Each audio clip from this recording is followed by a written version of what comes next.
Hello बच्चों, welcome back to the channel. तो बच्चों, आज के इस लेक्चर में हम सॉल्यूशन चैप्टर को कंटिन्यू करने वाले हैं और जो भी टॉपिक्स हमारे छूट गए थे उन टॉपिक्स को हम आज के इस लेक्चर में कवर करेंगे। काफ़ी टॉपिक्स हम पहले भी लेक्चर्स में कर चुके हैं, जैसे हमारा हेनरी लॉ हो गया, उसकी एप्लीकेशन, लिमिटेशंस, ये सब कर चुके हैं। रियोल्ड्स लॉ कर चुके हैं और अरेंजमेंट कर चुके हैं बॉइलिंग पॉइंट का, वेपर प्रेशर का, relative lowering of vapour pressure का, फ्रीजिंग पॉइंट का। और हम आइडियल और नॉन आइडियल सॉल्यूशन में डिफरेंस भी कर चुके हैं।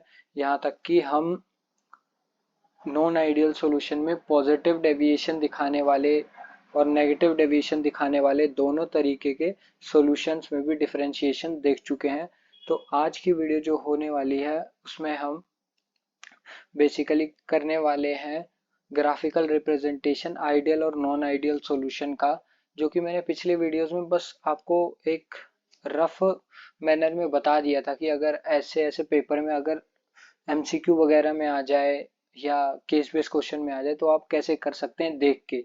लेकिन इस वीडियो में हम ग्राफिकल रिप्रेजेंटेशन देखेंगे, ग्राफिकल रिप्रेजेंटेशन देखेंगे आइडियल और नॉन आइडियल सॉल्यूशन का।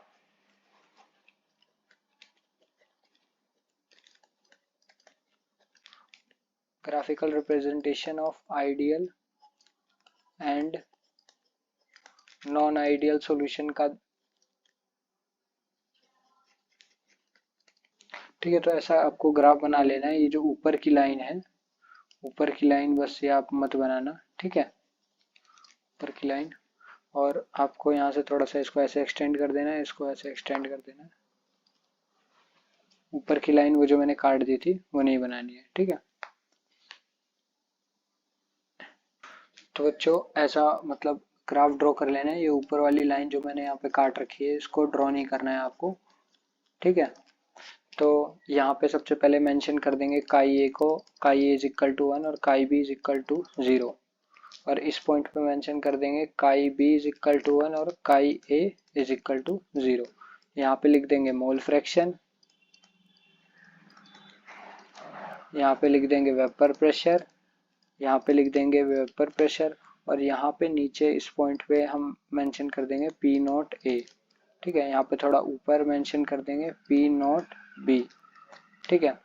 और सबसे पहले हमें क्या करना है, इस पॉइंट को इस पॉइंट से मिला देना है, ठीक है। एक स्ट्रेट लाइन बनाना आप स्केल से। मेरा थोड़ा ये नहीं हो पा रहा है क्योंकि इसमें इंक सिस्टम वाला काम नहीं कर रहा है, तो वो बार बार शेप बन जा रही है, तो इस वजह से मैंने यूज़ किया है। नॉर्मली बना देता हूँ, आप स्केल से कर लेना, रफ कर लेना, ठीक है। एक लाइन आपको ऐसे जोड़नी है और ये जो पी नोट ए वाली लाइन है इसके ऊपर आपको पी ए की इक्वेशन लिख देनी है। P A is equal to P naught A chi A, ठीक है। और इस पे लिखेंगे हम पी बी की equation, P B is equal to P naught B chi B, ठीक है। और इन दोनों को ऐसे मैच कर देना है एक से। अब इसके ऊपर लिखेंगे हम पी टी की equation, P T is equal to P naught A chi A plus P naught B chi B, ठीक है। इतना समझ में आ गया। सेम इसी तरीके से हम नॉन आइडियल सॉल्यूशन का भी ग्राफ बनाएंगे। ये कौन सा था हमारा, आइडियल सॉल्यूशन का, आइडियल सॉल्यूशन का ग्राफ था, ठीक है। यहाँ पे नॉन आइडियल सॉल्यूशन की बात कर रहे थे हम। Non ideal solution, non ideal solution पहला तो मतलब एक दिखाता है पॉजिटिव डेविएशन फ्रॉम रियोल्ड्स लॉ,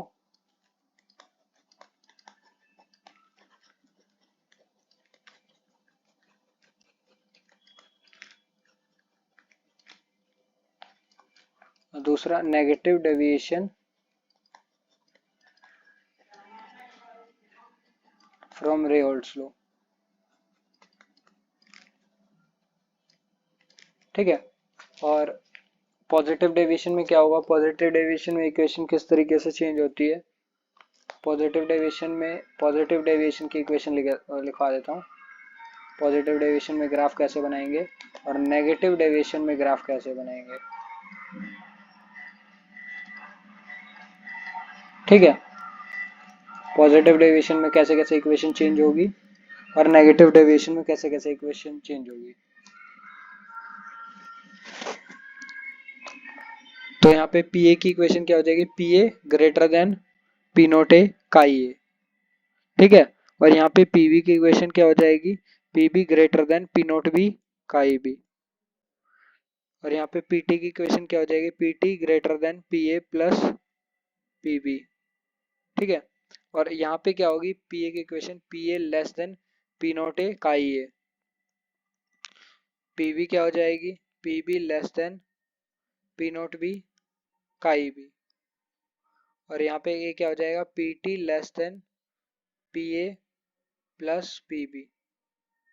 इसकी जगह आप इनकी ये दोनों वैल्यूज भी पुट कर सकते हो, बाकी इसको ऐसे भी छोड़ सकते हो P A plus P B के फॉर्म में, या फिर इन दोनों की वैल्यूज पुट कर दोगे तो भी ठीक ही है। मतलब इतना कोई बोलता नहीं, टोकता नहीं है एग्जाम में। ऐसा मतलब ऐसा नहीं कि आपने वैल्यूज पुट करके नहीं दिखाई तो नंबर कट जाएंगे, ऐसा बिल्कुल नहीं है। आपकी मर्जी है, आपको करना है करो, नहीं करना तो मतलब हार्ड एंड फास्ट रूल नहीं कोई। ठीक है। तो अब नॉन आइडियल सॉल्यूशन में एक पॉजिटिव डेविएशन का ग्राफ बना के देख लेते हैं हम। पॉजिटिव डेविएशन का ग्राफ, ठीक है, positive deviation from Raoult's law जो दिखाते हैं उसका ग्राफ बनाएंगे हम।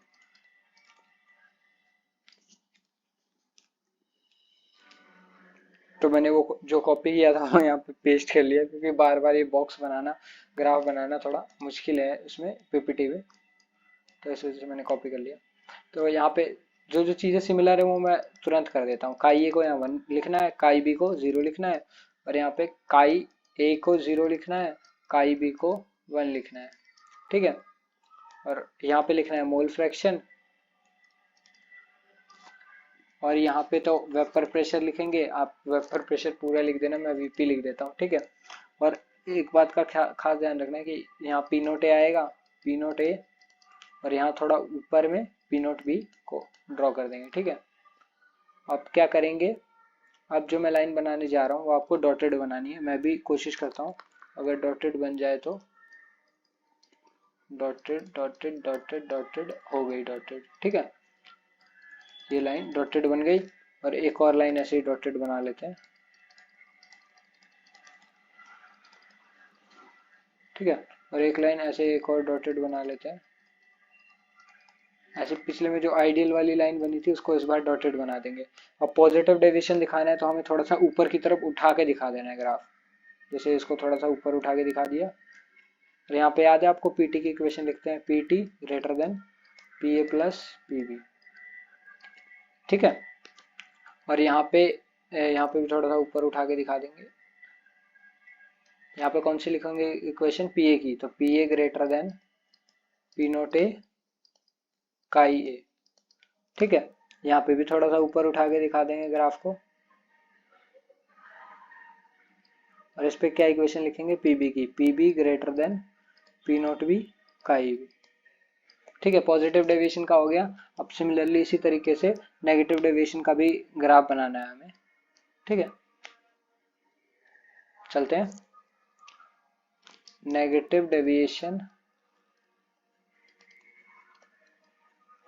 From Raoult's law.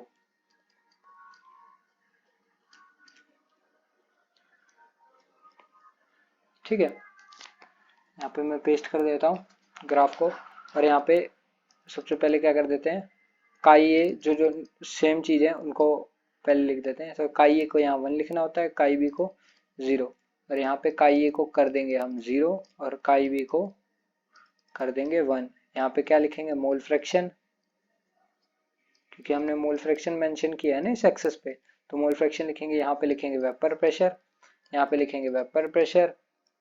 और यहाँ पे थोड़ा नीचे की साइड हम यहाँ मेंशन कर देंगे पी नोट ए को, और यहाँ थोड़ा ऊपर की साइड मेंशन कर देंगे पी नोट बी को। ठीक है। अब सेम वही काम करना है, इनको भी डॉटेड लाइन से कनेक्ट कर देना है। कर दिया डॉटेड लाइन से कनेक्ट, और इसको भी ऐसे करके डॉटेड डॉटेड कर दिया कनेक्ट, और इसको भी डॉटेड डॉटेड करके कर दिया हमने कनेक्ट। अब इस बार नेगेटिव डेविएशन है तो नीचे की तरफ थोड़ा झुका देंगे ग्राफ को। ठीक है, यहाँ से भी थोड़ा नीचे की तरफ झुका देंगे, और यहाँ से भी थोड़ा। अब इन सब पे जैसे पी ए है, पी ए पे कौन सी इक्वेशन लिखते हैं हम, P naught A, P A P naught A पे किसकी इक्वेशन लिखते हैं हम, यहाँ पे पी ए की इक्वेशन, तो यहाँ पे लिख देंगे P A less than P naught A chi A, ठीक है। और यहाँ पे कौन सी इक्वेशन लिखेंगे, पी नोट है तो पी नोट बी है, तो यहाँ पे लिखेंगे हम पी बी की equation, P B less than P naught B का ई बी। ये लेस देन का सिंबल है, कुछ गलत ही बन रहा है, ठीक है। और यहाँ पे लिखेंगे पी टी की equation, P T less than P A plus P B, ठीक है। हो गया ना, तीनों ग्राफ हो गए। अब चलते हैं कोलिगेटिव प्रॉपर्टीज पे। तो क्या शुरू कर रहे हैं हम, कोलिगेटिव प्रॉपर्टीज। कोलिगेटिव प्रॉपर्टीज जाने से पहले मैं आपको बता देता हूँ कोलिगेटिव प्रॉपर्टी। पिछले लेक्चर में हमने relative lowering of vapour pressure के बारे में पढ़ा था, वो भी एक कोलिगेटिव प्रॉपर्टी है। तो बेसिक सी बात आपको ध्यान रखनी है कोलिगेटिव प्रॉपर्टी के लिए। कोलिगेटिव प्रॉपर्टी वो सभी प्रॉपर्टीज कोलिगेटिव प्रॉपर्टी होती है जो कि कंसंट्रेशन बढ़ाने से बढ़ती हैं, समझ रहे हो। अगर आप कंसंट्रेशन बढ़ाओगे तो कोलिगेटिव प्रॉपर्टीज हमेशा बढ़ेंगी। इसका मतलब ये है कि कंसंट्रेशन बढ़ाने से कोलिगेटिव प्रॉपर्टी, कंसंट्रेशन बढ़ाने से कोलिगेटिव प्रॉपर्टीज, कंसंट्रेशन बढ़ाने से कोलिगेटिव प्रॉपर्टीज बढ़ती हैं, कोलिगेटिव प्रॉपर्टीज बढ़ती हैं, जो आपको ये बात ध्यान रखनी है, ठीक है। तो इसकी डिफाइन क्या होगी, इसकी डिफाइन हम लिख लेते हैं, those properties of a solution, those properties of a solution which depends upon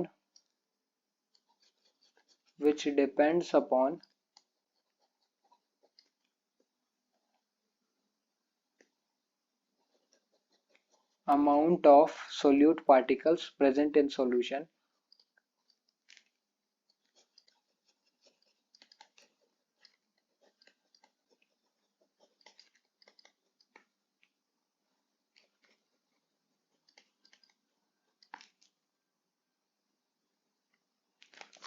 ठीक है। इतना समझ में आया कि मतलब वो प्रॉपर्टी जो कि डिपेंड करती है अमाउंट ऑफ सोल्यूट पार्टिकल्स पे, कि सॉल्यूशन में कितना सोल्यूट मिलाया गया है, समझ रहे हो।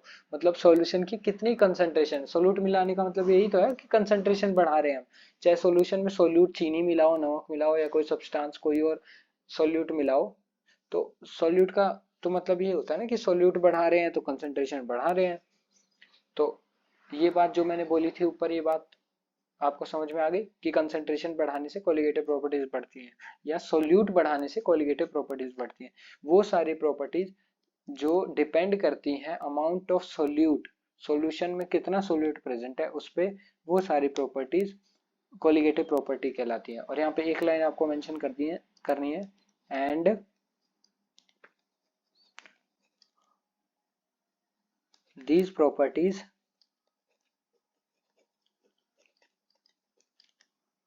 do not depend upon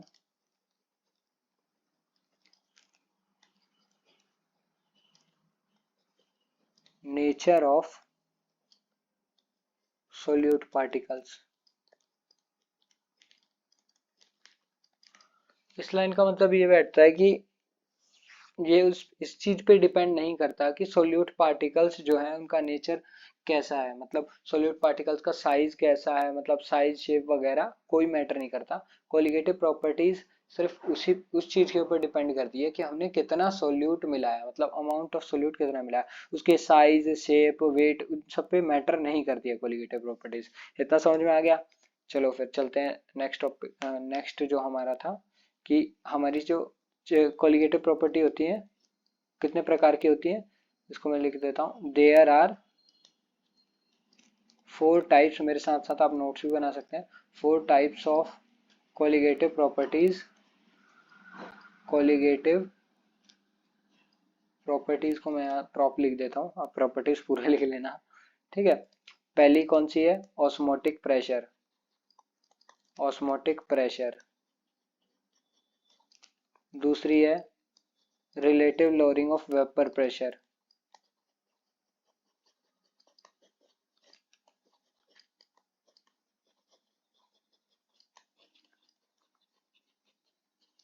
तीसरी है एलिवेशन ऑफ बॉइलिंग पॉइंट।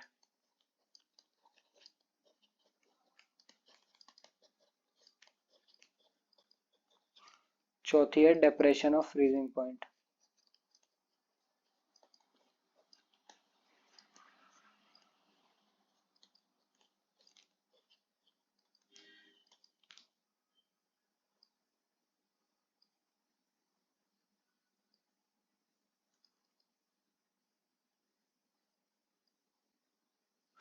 ठीक है, तो अभी हम क्या पढ़ेंगे, सबसे पहली कॉलिगेटिव प्रॉपर्टी पढ़ेंगे ऑस्मोटिक प्रेशर के बारे में। ठीक है, तो हम पढ़ेंगे ऑस्मोटिक प्रेशर के बारे में। ऑस्मोटिक प्रेशर क्या होता है, इसको हम पाई से भी डिनोट करते हैं। ठीक है, ऑस्मोटिक प्रेशर पढ़ने से पहले हमें सबसे पहले एक वो पढ़ना होगा, एक और टॉपिक है, मतलब छोटा सा टॉपिक मान लो, types of solution. Types of solution, यहाँ पे मान लो मैं बता देता हूँ, जैसे कि यहाँ पे एक बीकर है और यहाँ पे दूसरा बीकर है। ठीक है, यहाँ पे इस बीकर में 5 लीटर पानी है, इसमें भी 5 लीटर पानी ही है। ठीक है, पहले बीकर में मैंने क्या किया, 40 ग्राम NaCl मिला दिया, दूसरे बीकर में मैंने 80 ग्राम NaCl मिला दिया। ठीक है, इतना समझ में आया। अब आप बताओ कि इसकी कंसंट्रेशन ज्यादा है। आप कहोगे, पहले बीकर को मैं नाम दे देता हूँ ए, दूसरे बीकर को नाम दे देता हूँ बी। आप कहोगे सर जी बी वाले की कंसंट्रेशन ज्यादा है क्योंकि बी में हमने ज्यादा सॉल्यूट मिलाया है ना। तो जिसकी कंसंट्रेशन ज्यादा होती है उस सॉल्यूशन को क्या बोलते हैं, हाइपरटोनिक सॉल्यूशन।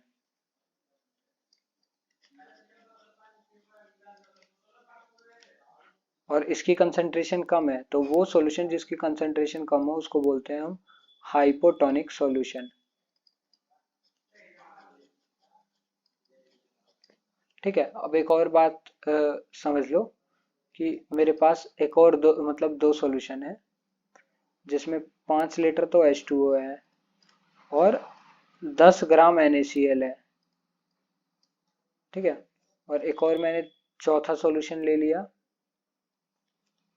जिसमें 5 लीटर तो पानी है और क्या है 10 ग्राम, इसमें भी 10 ग्राम ही NaCl है, 10 ग्राम नमक, सोल्यूट भी बोल सकते हो आप। तो अब मैं बात कर रहा हूँ, इस सॉल्यूशन को नाम दे देता हूँ C, इस सॉल्यूशन को नाम दे देता हूँ D। ठीक है, जो C और D है, C और D है, ये तो A हो गया, इसको मैं गोला लगा कर देता हूँ, ये B हो गया, ये D सॉल्यूशन हो गया और ये हो गया C सॉल्यूशन।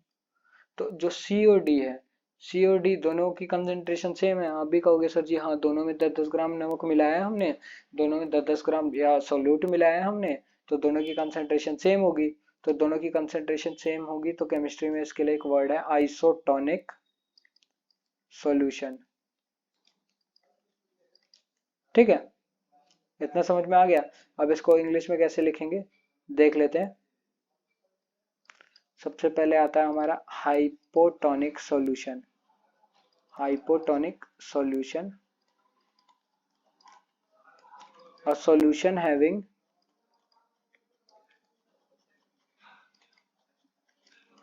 minimum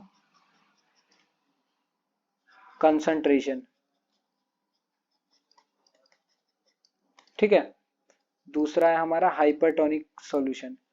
हाइपर से समझ रहे हो, हाइपर होना मतलब कई बार बोल देते हैं कि हाँ भाई ये बंदा बहुत हाइपर हो जाता है, मतलब गुस्सा हो जाता है, समझ रहे हो। तो यहाँ पे हाइपरटोनिक का मतलब क्या है, a solution having maximum concentration, maximum concentration. ठीक है, तीसरा सॉल्यूशन मैंने बताया था isotonic solution.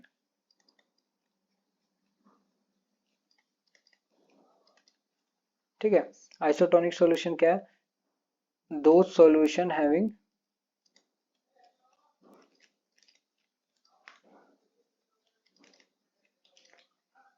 Equal concentration.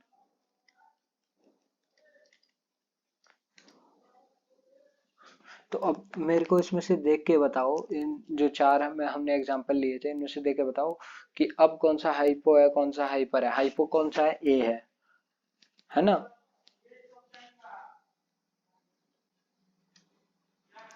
Hypo कौन सा, ए है, हाइपर बी है, सी और डी आइसोटोनिक है। तो यहाँ पे मेंशन कर देते हैं हम हाइपोटोनिक सॉल्यूशन में, एग्जांपल में कर देते हैं हमारा ए सॉल्यूशन,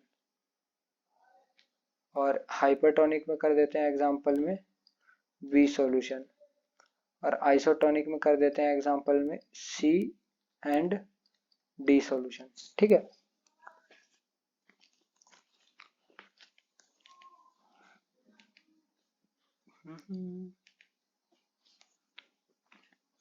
अब इतना समझ में आ गया कि क्या प्रकार के सॉल्यूशन होते हैं, और मतलब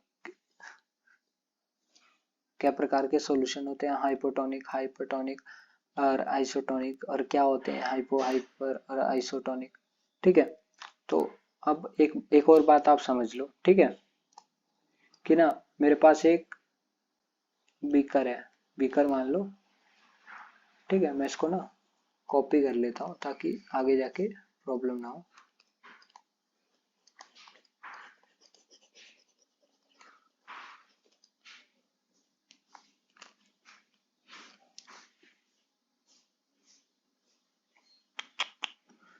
कॉपी भी नहीं हो रहा है ये।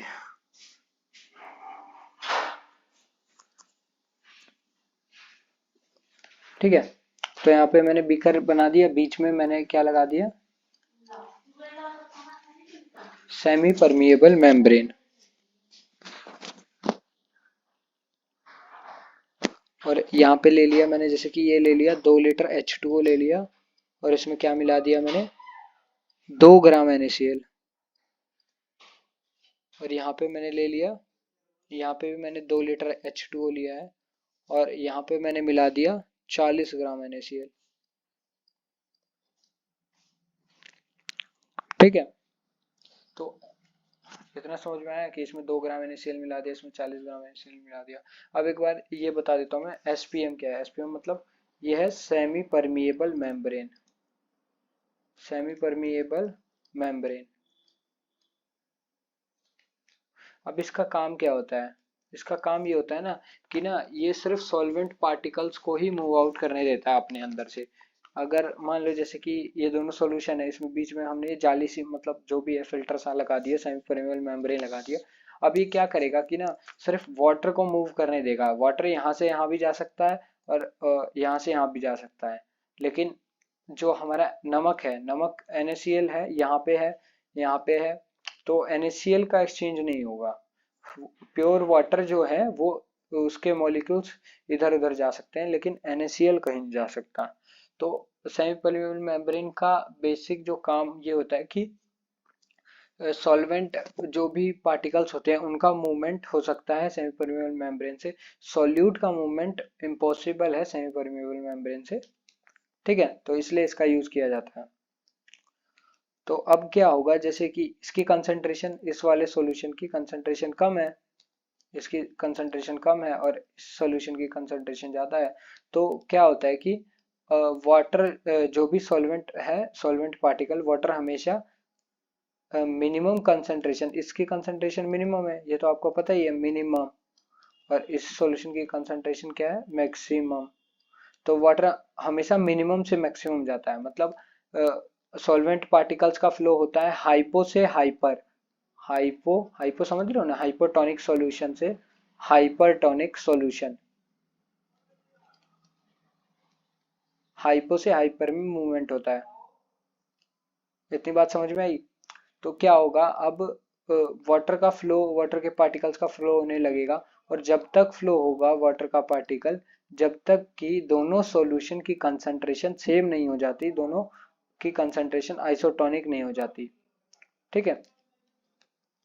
और इसी प्रोसेस को हम बोलते हैं ऑस्मोसिस। मतलब जो पार्टिकल्स मिनिमम कंसंट्रेशन से मैक्सिमम कंसंट्रेशन की तरफ जा रहे हैं, हाइपो से हाइपर की तरफ जा रहे हैं, हाइपोटोनिक सॉल्यूशन से हाइपरटोनिक सॉल्यूशन की तरफ जा रहे हैं, इसी फ्लो को बोलते हैं हम ऑस्मोसिस प्रोसेस। ठीक है। तो यहाँ पे हम लिख लेते हैं ऑस्मोसिस की डिफाइन, ऑस्मोसिस ये डिफाइन लिख लेते हैं, movement of solvent particles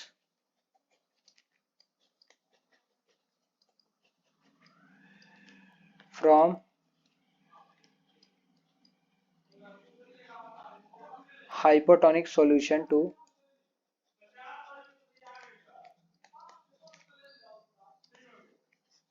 hypertonic solution through a semi-permeable membrane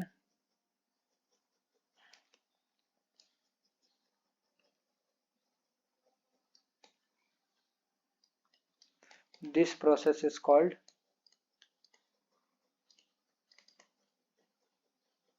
osmosis। ठीक है, इतना समझ में आ गया। और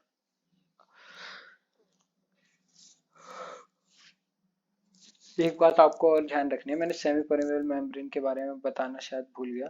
सेमी परमेबल मेम्ब्रेन जो होती है वो किस चीज से बनी होती है? Semi permeable membrane made up of cellulose acetate या फिर सेलुलोज डाई एसीटेट से बनी होती है। सेलुलोज डाई एसीटेट, ठीक है। ये मतलब एक मार्क में हो सकता है एमसीक्यू में आ जाए तो टिक लगाने को, तो आप बस इसको थोड़ा सा ध्यान रखिएगा, ठीक है। तो अब हम कुछ क्वेश्चन करने वाले हैं ऑस्मोसिस वगैरह के ऊपर, जो कि मतलब पिछले साल भी पेपर में पूछा गया था, और मतलब पिछले से पिछले साल भी हर साल पूछा ही जा रहा है, और प्रीवियस ईयर पेपर में भी आपको काफी सारे देखने को मिलेंगे एक एक नंबर में क्वेश्चंस, ठीक है। तो चलिए देखते हैं क्या क्वेश्चन है, कैसे होगा। बहुत ही इजी क्वेश्चन है, जैसे कि एक क्वेश्चन ऐसे आया था मेरे पेपर में, व्हाट हैपन्स व्हेन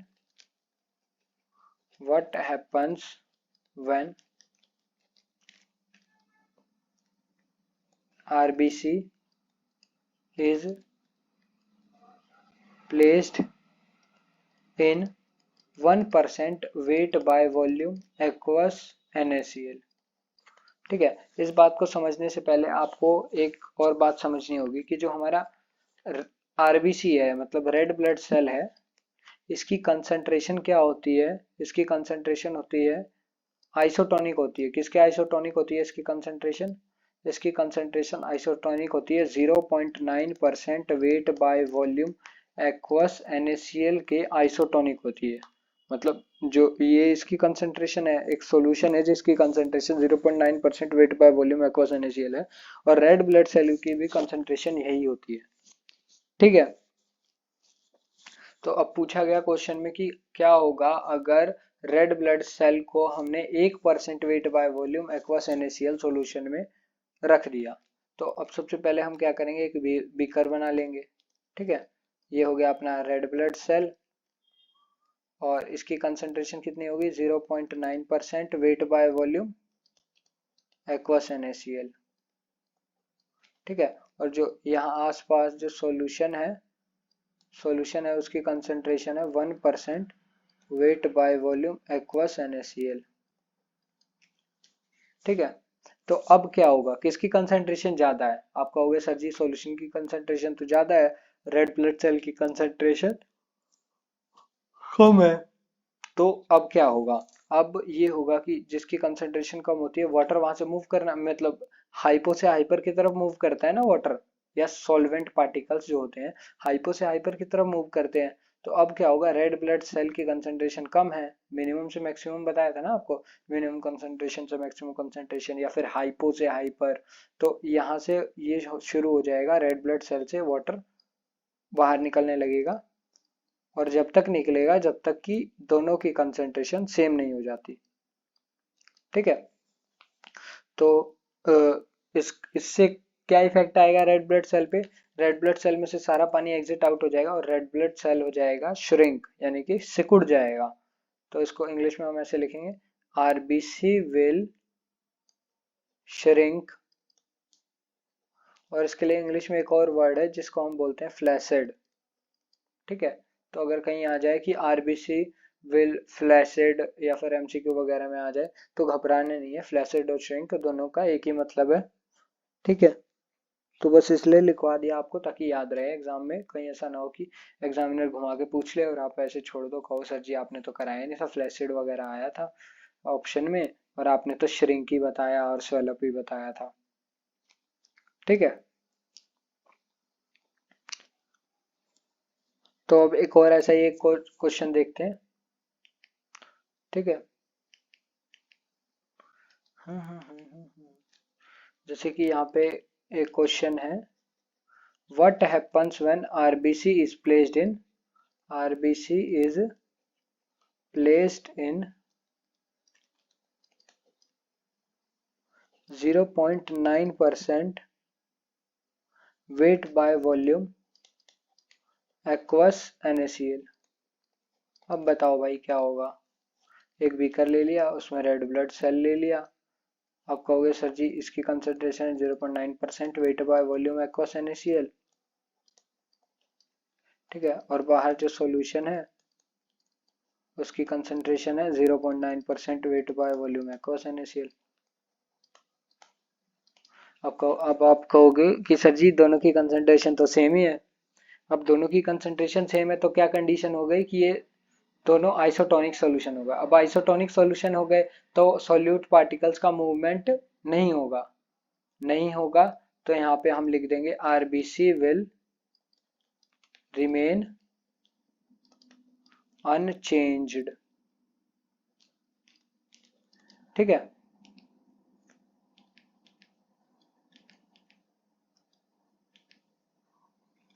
अब एक और क्वेश्चन देखते हैं, व्हाट हैपन्स व्हेन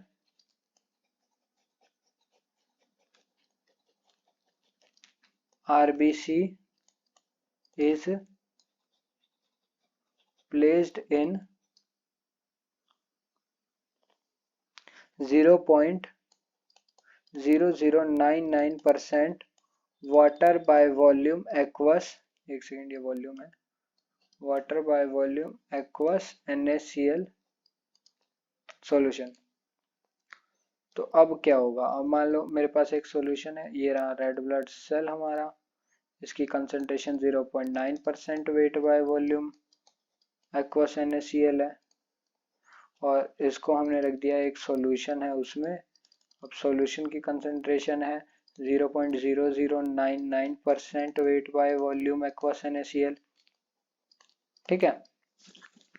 तो अब क्या होगा, कंसंट्रेशन किसकी कम है, बाहर जो सॉल्यूशन है उसकी कंसंट्रेशन कम है, अंदर वाले की ज्यादा है, तो क्या होगा वाटर आरबीसी सेल के अंदर जाना स्टार्ट हो जाएगा, क्योंकि मिनिमम से मैक्सिमम की तरफ मूव करते हैं ना वाटर, हाइपो से हाइपर।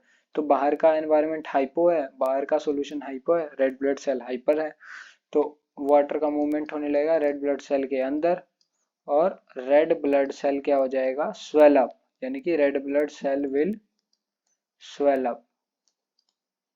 या फिर एक और वर्ड है जिसको इंग्लिश में हम बोलते हैं टर्जिड, सूजना और स्वेल अप और टर्जिड दोनों का मतलब एक ही होता है, ठीक है। तो ऐसे पेपर में आ जाए तो घबराना नहीं है। तीनों टाइप मैंने बता दी, एक में जिसमें कि श्रिंक और फ्लैसिड होता है, दूसरे में जिसमें कोई चेंज नहीं आता है, दोनों की कंसंट्रेशन सेम होती है, और तीसरे में जिसमें स्वेल अप और टर्जिड हो जाता है, ठीक है। अब मैं आपको कुछ क्वेश्चन दे रहा हूँ जो आप करोगे,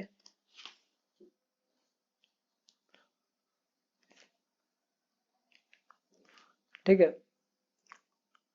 तो यहाँ पे मैं लिख देता हूँ क्वेश्चन, व्हाट हैपन्स व्हेन,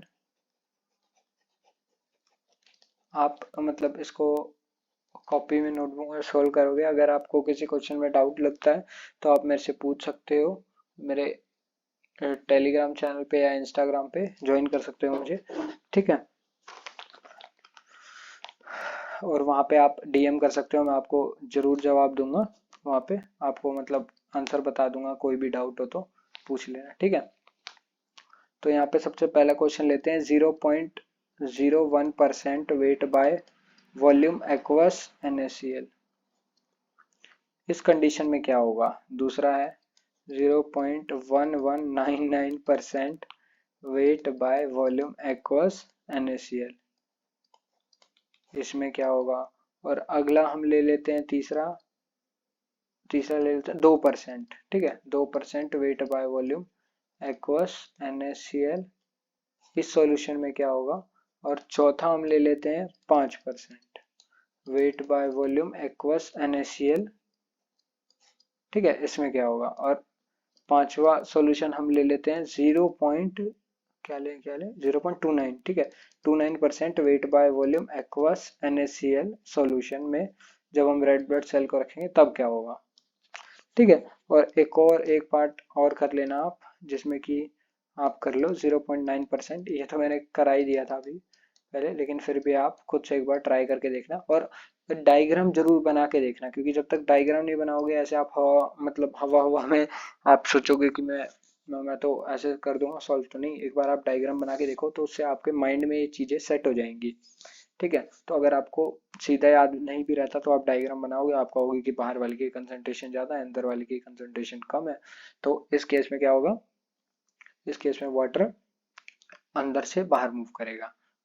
तो ऐसी चीजें आपको मतलब माइंड में सेट हो जाएंगी कि वाटर हमेशा हाइपो से हाइपर में मूव करता है, या सॉल्वेंट पार्टिकल्स हमेशा हाइपो से हाइपर सॉल्यूशन में मूव करते हैं, ठीक है। तो इसको आप डायग्राम वगैरह थोड़ा बना के अच्छे से सॉल्व कीजिएगा। तो बढ़ते हैं नेक्स्ट टॉपिक पे। नेक्स्ट टॉपिक पे क्या, अभी ऑस्मोटिक प्रेशर खत्म ही नहीं हुआ, बीच में सवाल आ गए थे, ठीक है। तो अब क्या है, मैंने क्या बता दिया, ऑस्मोसिस बता दिया कि हाइपो से हाइपर में मूवमेंट होती है सॉल्वेंट पार्टिकल की, उस प्रोसेस को बोलते हैं ऑस्मोसिस। अब क्या हुआ, यहाँ पे मैं पेस्ट कर देता हूँ अपना बक्सा जो हमने बड़ी मेहनत से बनाया था, ठीक है। तो इसमें क्या हुआ, मान लेते हैं इसमें प्योर वाटर है, प्योर वाटर है H2O, समझ रहे हो, हमारा प्योर पीने वाला पानी आपका बिस्लरी है इसमें, ठीक है। और इसमें मैंने कोई सॉल्यूशन मिला दिया, और वो ऑब्वियस सी बात है सॉल्यूशन है तो इसका मतलब सॉल्यूट और सॉल्वेंट दोनों होगा, लेकिन इस केस में प्योर वाटर के केस में कोई सॉल्वेंट नहीं है, मतलब कोई सॉल्यूट नहीं है, तो इसकी कंसंट्रेशन कम होगी, सॉल्यूशन की कंसंट्रेशन ऑब्वियस सी बात है ज्यादा होगी, ठीक है। तो अब क्या करेंगे हम, यहाँ पे ऑटोमेटिकली क्या होने लग जाएगा, यहाँ से वाटर यहाँ मूव करने लग जाएगा, है ना। लेकिन हम क्या करेंगे, हम यहाँ पे एक छेद कर देंगे और यहाँ से हम प्रेशर अप्लाई करेंगे, यानी कि प्रेशर अप्लाइड, यहाँ हमने प्रेशर लगा दिया। अब हम प्रेशर लगाएंगे, धीरे धीरे प्रेशर लगाएंगे और एक टाइम ऐसा आएगा जब हम इतना प्रेशर लगा देंगे, इतना प्रेशर लगा देंगे कि ये जो प्रोसेस हो रहा है ना ऑस्मोसिस का, ये रुक जाएगा। मतलब वाटर के जो पार्टिकल्स यहाँ से यहाँ मूव कर रहे हैं, यहाँ से यहाँ मूव कर रहे हैं, ये मूव करना बंद हो जाएंगे। तो उस प्रेशर पे, मतलब वो जितना प्रेशर है उस प्रेशर को, उसी प्रेशर को हम बोलते हैं ऑस्मोटिक प्रेशर। मतलब कि हमने इतना प्रेशर लगा दिया कि ऑस्मोसिस रुक गया, उसी प्रेशर को बोलते हैं हम ऑस्मोटिक प्रेशर, ठीक है। तो इसको यहाँ पे हम ऐसे समझते हैं, मतलब डिफाइन समझ में तो आ ही गया। अब डिफाइन लिखते हैं, ऑस्मोटिक प्रेशर क्या है, ऑस्मोटिक प्रेशर, ठीक है। ऑस्मोटिक प्रेशर क्या है, it is defined as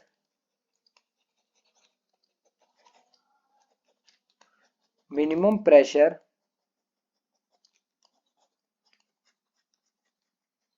applied over the solution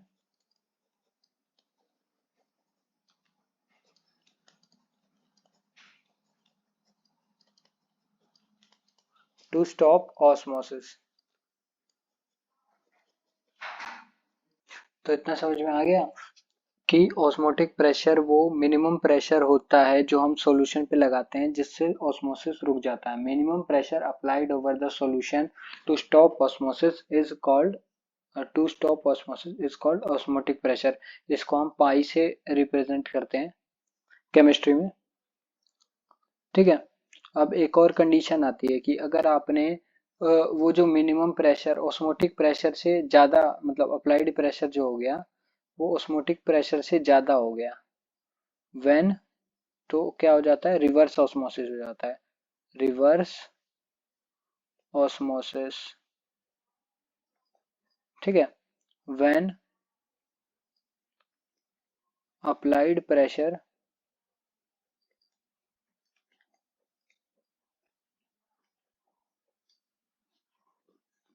over solution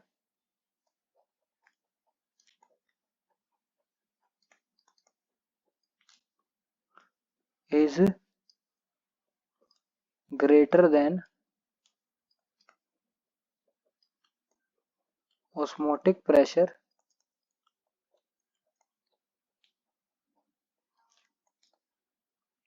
then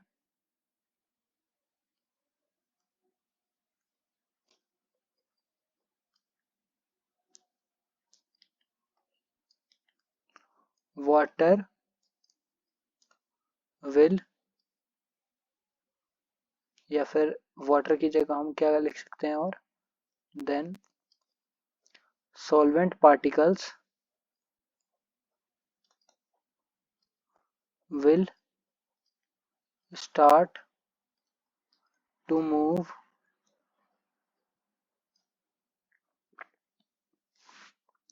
from solution to pure solvent through semi permeable membrane, ठीक है। रिवर्स ऑस्मोसिस क्या होता है, जब अप्लाइड प्रेशर ज्यादा हो जाता है ऑस्मोटिक प्रेशर से, when applied pressure is greater than osmotic pressure, तो क्या होता है कि सॉल्वेंट के जो पार्टिकल्स होते हैं वो वापस जाने लगते हैं, will start to move from solution से वापस जाने लगते हैं किसमें, प्योर सॉल्वेंट की तरफ, किससे, सेमी परमिएबल मेम्ब्रेन से पास होके। तो उस प्रोसेस को बोलते हैं हम रिवर्स ऑस्मोसिस, ठीक है। तो इतना हमने पढ़ लिया, अब इसको क्या करते हैं, एक बार समराइज कर लेते हैं, ठीक है। सबसे पहले तो इसको 3 कंडीशन में समराइज कर लेते हैं, जैसे कि कंडीशन 1, ठीक है, जब क्या हो गया, applied pressure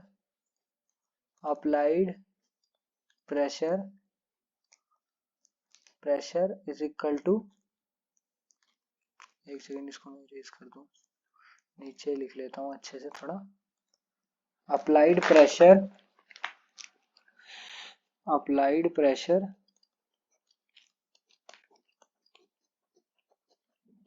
is equal to osmotic pressure,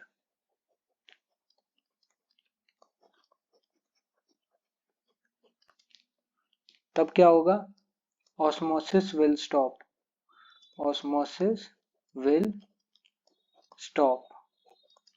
ठीक है। अब आ जाती है दूसरी कंडीशन, ठीक है, जब अप्लाइड प्रेशर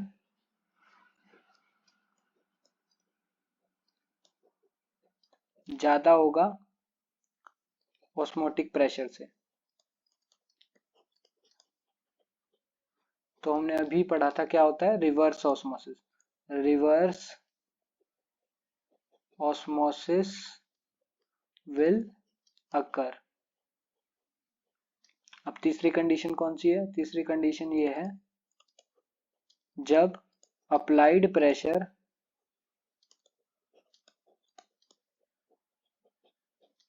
लेस देन, मतलब जब अप्लाइड प्रेशर ऑस्मोटिक प्रेशर से कम हो,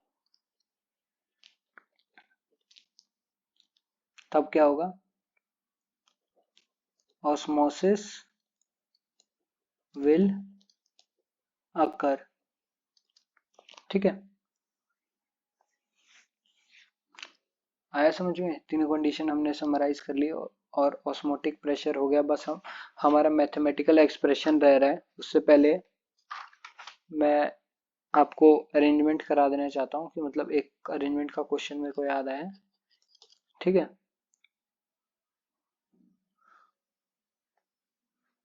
क्वेश्चन क्या है, अरेंज द फॉलोइंग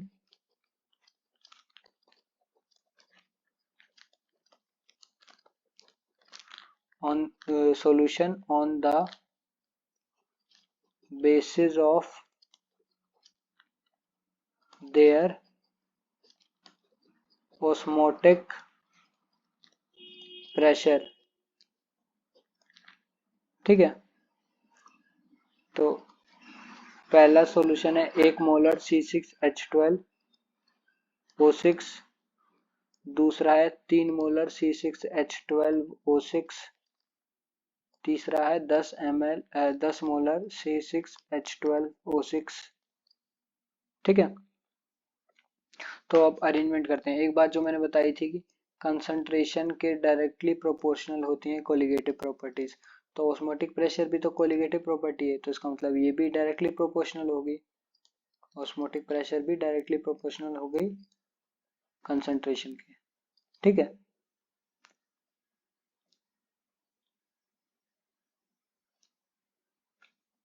तो अब क्या होगा, जिसकी कंसंट्रेशन ज्यादा होगी उसका ऑस्मोटिक प्रेशर ज्यादा होगा। यहाँ पे आप आराम से इसकी अरेंजमेंट कर सकते हो। ठीक है, तो मान लेते हैं पहले सॉल्यूशन को नाम दे देते हैं ए, दूसरे को नाम दे देते हैं बी, तीसरे सॉल्यूशन को नाम दे देते हैं सी। तो ऑस्मोटिक प्रेशर किसका ज्यादा होगा, सी वाले का सबसे ज्यादा होगा, सी वाले का सबसे ज्यादा होगा, बी वाले का उससे कम होगा, ए वाले का उससे भी कम होगा। ठीक है, समझ में आया ना।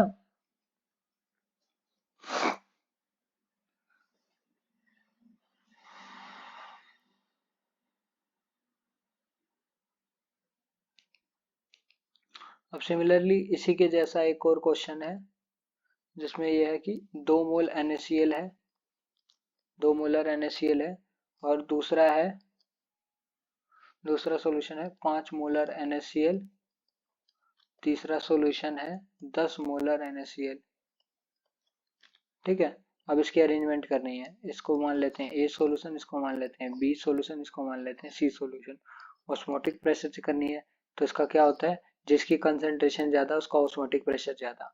तो सी वाले की कंसंट्रेशन ज्यादा है, इसका ऑस्मोटिक प्रेशर सबसे ज्यादा, फिर आएगा बी, फिर आएगा ए। ठीक है, इतना समझ में आ गया।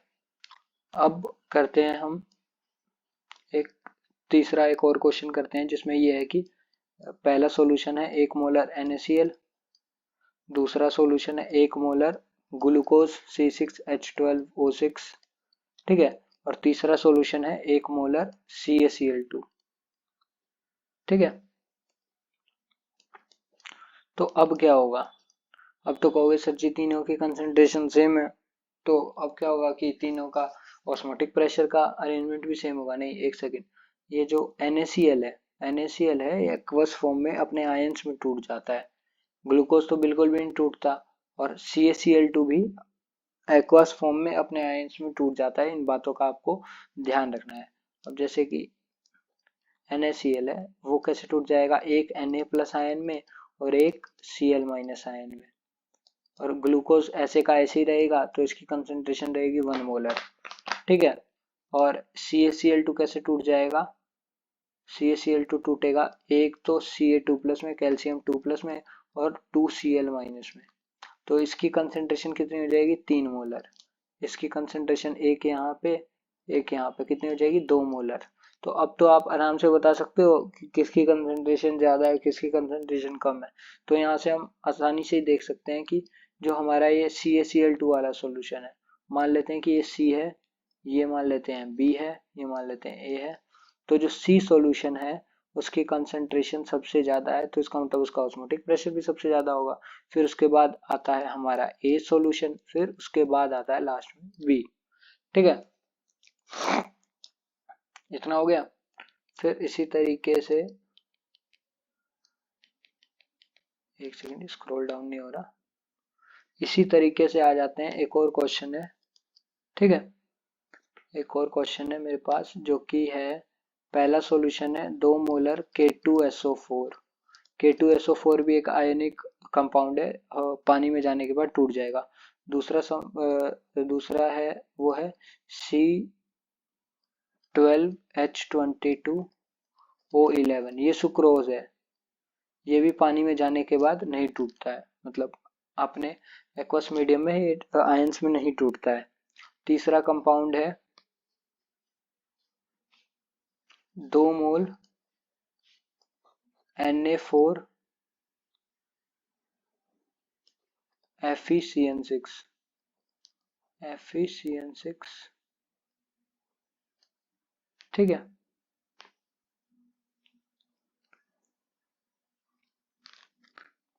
ये भी एक कोऑर्डिनेशन कंपाउंड है, आयनिक फॉर्म में टूट जाता है एक्वस मीडियम में, ठीक है। और ये तो ऐसे ही रहेगा, तो इसकी कंसंट्रेशन क्या रहेगी, 2 मोलर। इसको मान लेते हैं बी सॉल्यूशन, इसको मान लेते हैं ए सॉल्यूशन, इसको मान लेते हैं सी सॉल्यूशन, ठीक है। तो ए वाला टूट जाएगा 2K प्लस में,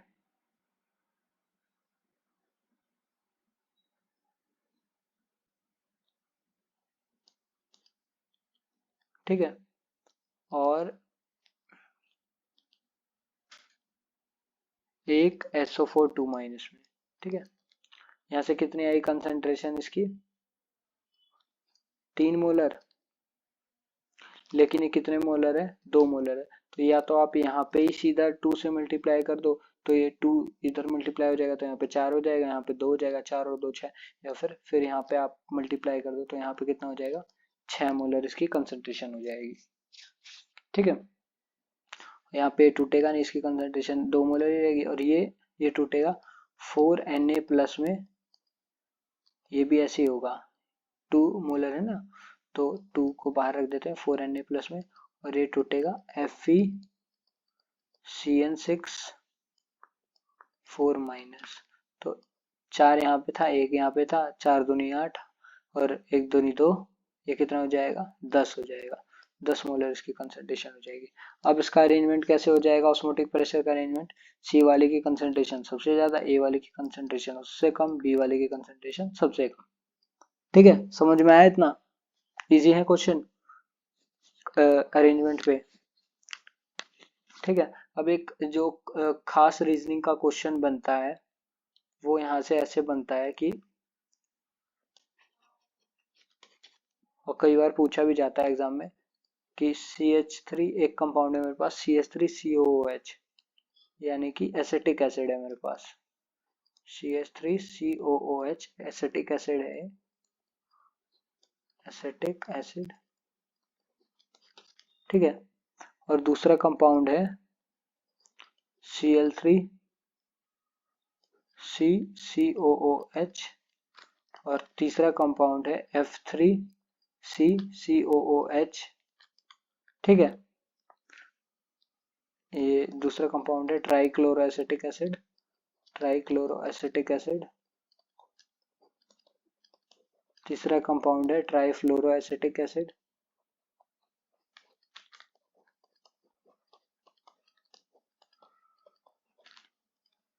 ठीक है।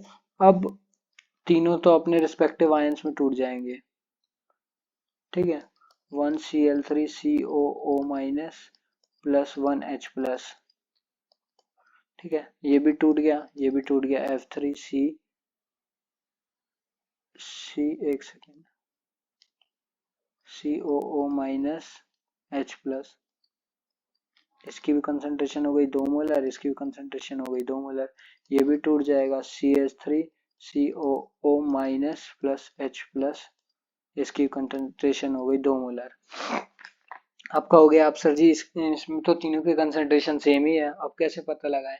तो इसमें क्या हो गया ना, इसमें जो मेटल चेंज हो रही है ना, यहाँ पे तो कार्बन था, यहाँ पे क्लोरीन आ गया, यहाँ पे फ्लोरीन आ गया, तो ये इस चीज में एक रीजनिंग क्वेश्चन बनता है कि इसकी अरेंजमेंट पता है कैसे होती है, इसकी अरेंजमेंट होती है, सबसे ज्यादा जो है फ्लोरीन, जो फ्लोरोएसिटिक एसिड है उसका ऑस्मोटिक प्रेशर सबसे ज्यादा होगा, फिर उससे कम होगा क्लोरोएसिटिक एसिड का, सबसे कम होगा एसिटिक एसिड का ऑस्मोटिक प्रेशर। तो ये कैसे होगा, क्योंकि ना फ्लोरीन जो है ना, फ्लोरीन एक इलेक्ट्रोनेगेटिव एलिमेंट है, तो मतलब वो बहुत ज्यादा इलेक्ट्रोनेगेटिव एलिमेंट है, ये तो आपको पता ही है, फोन FON ये तीनों जो है तबाही वाले एलिमेंट है, तो फ्लोरीन है यहाँ पे, तो फ्लोरीन तो सबसे ज्यादा इलेक्ट्रोनेगेटिव है, यहाँ पे ऑक्सीजन नाइट्रोजन तो है भी नहीं जो कि थोड़ा बहुत इनको टक्कर दे पाते फ्लोरीन को, तो ये सीधी रेस तो जीत गया है, तो फ्लोरीन सबसे ज्यादा इलेक्ट्रोनेगेटिव है, तो जिसकी वजह से फ्लोरीन बहुत ही आसानी से H+ आयन में टूट जाएगा, जिसकी वजह से इसकी मतलब जिसकी वजह से इसका ऑस्मोटिक प्रेशर ज्यादा होगा, है ना। अब ये बात तो रही नहीं कि कौन कितने, किसकी कंसंट्रेशन कितनी ज्यादा है, कौन कितने आयंस में टूटेगा, है ना। अब तो बस बात ये रहेगी कि कौन कितना जल्दी अपने आयंस में टूटेगा।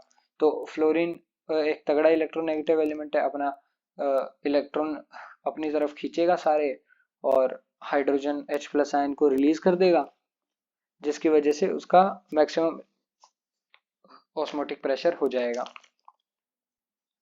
फिर उसके बाद क्लोरो का होगा, मतलब ट्राइक्लोरोएसिटिक एसिड का, और सबसे लास्ट में ऑस्मोटिक प्रेशर होगा, सबसे कम होगा एसिटिक एसिड का। इसी को इंग्लिश में हम ऐसे लिखेंगे, कैसे लिखेंगे, एक सेकेंड, फ्लोरीन हैज मैक्सिमम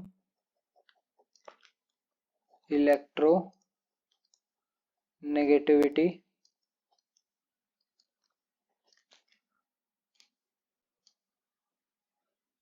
ठीक है, एंड हैंस F3CCOOH यानी कि trifluoroacetic acid will dissociate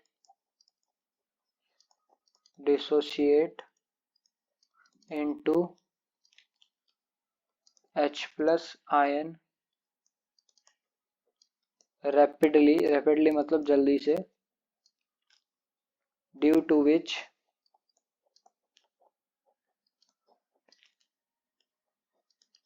F3CCOOH trifluoroacetic acid has maximum maximum osmotic pressure.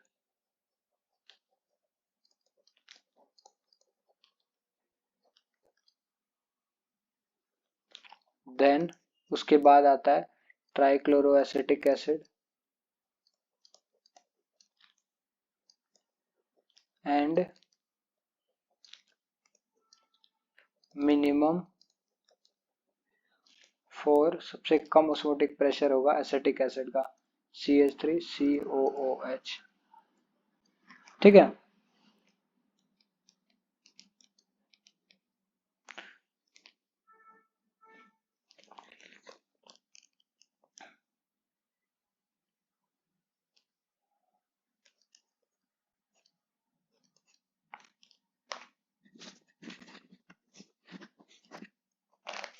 अब आ जाते हैं, अब हम क्या पढ़ेंगे कि फैक्टर्स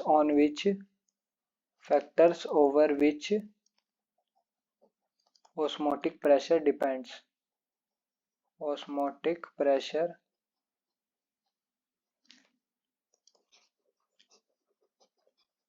डिपेंड्स।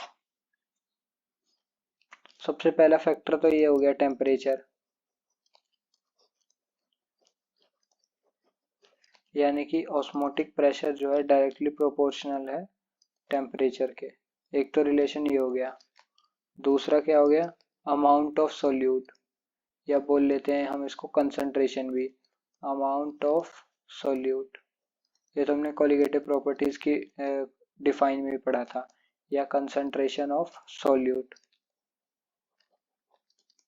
ठीक है, तो ये किसके डायरेक्टली प्रोपोर्शनल हो गया, सी यानी कंसंट्रेशन के।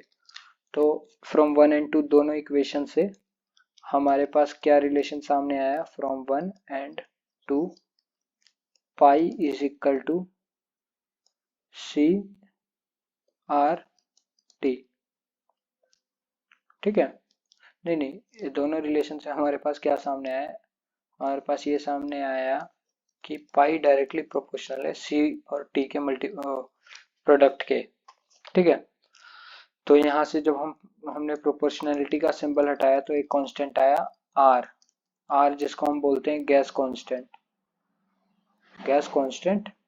ठीक है, अब गैस कांस्टेंट की तीन वैल्यूज हैं। क्वेश्चन के अकॉर्डिंग क्वेश्चन की क्या डिमांड है आपको वो पुट करनी पड़ेगी। सबसे पहले 8.314 जूल पर मोल केल्विन, और ये क्वेश्चन में गिवन होता है, वैसे ही मैं बता देता हूँ, लेकिन ये क्वेश्चन में आपको गिवन होगा और दूसरा आता है 0.0821 लीटर ATM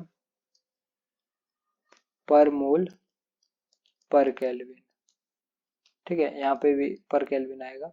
और तीसरी आती है 0.0831 लीटर बार पर मोल पर केल्विन।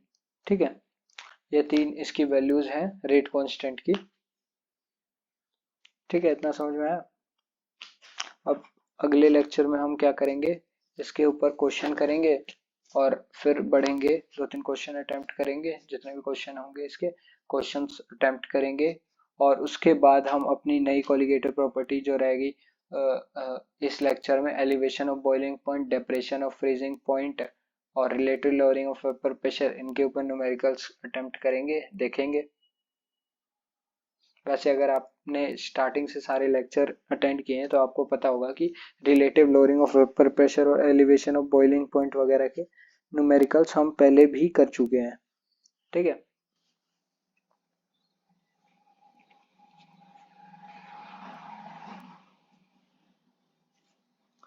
तो बच्चों आज की वीडियो में बस इतना ही।